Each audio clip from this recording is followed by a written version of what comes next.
Welcome back guys to another GTA video, and we're in my office garage because I was doing a bit of open wheel racing over the last couple of days, and I noticed that my Progen PR4 here hadn't been upgraded, so I didn't win any races.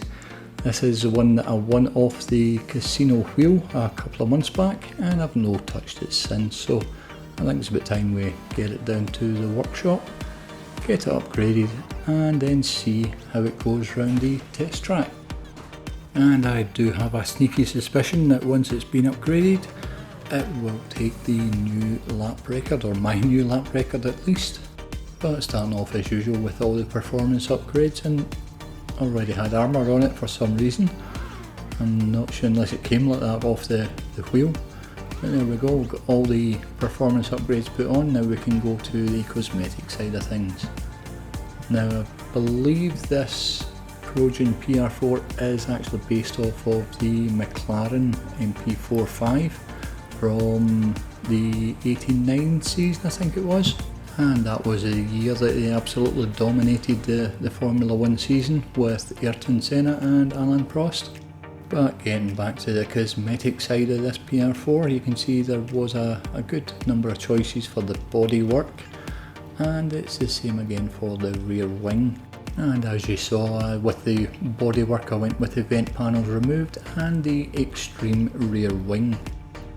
As for the wheels, there are a good number of wheels to choose from, although I do think I went with the 70s spec wheels. And then popping on the tyre design and the bulletproof tyres. Now I do come back to the tyre smoke at the end after I've chosen the livery and the colour that I'm going with. And then moving on to the liveries, there are a good number to pick from, although there was only one standout one for myself, and that was the Atomic Racing one. Reminded me quite a lot of the old Jordan F1 team, but I immediately then go and ruin that by changing the colour of it.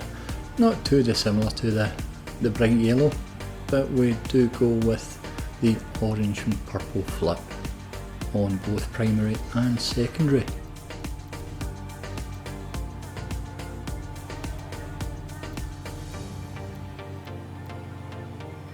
And now that we've changed the colour on the car, we can move on to the windshield, where I go for the painted wind deflector.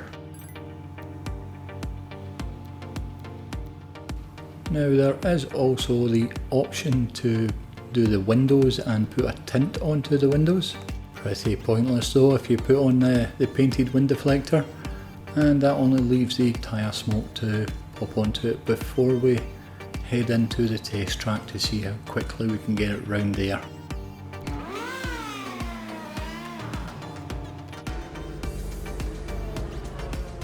But let's get it inside and bring up the time trial circuit, and like I said earlier, I'm hopeful that it can break my lap record, but that all depends on whether or not I can keep it on the circuit.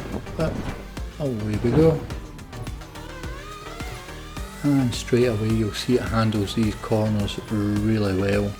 It doesn't take much braking to stop the car either, but the most difficult thing was just getting the timing right, especially for this triple left-handed corner, but we do eventually get it, and it was actually on the 5th lap, and had I given myself more than the usual 5 laps I would have taken more off the lap record, but there you go, a new lap record of a 45.41. And that's it from me for today, so if you did enjoy the video, do leave a like, and if you are new here, why not consider subscribing. Thanks again for watching, and I'll catch you in the next one.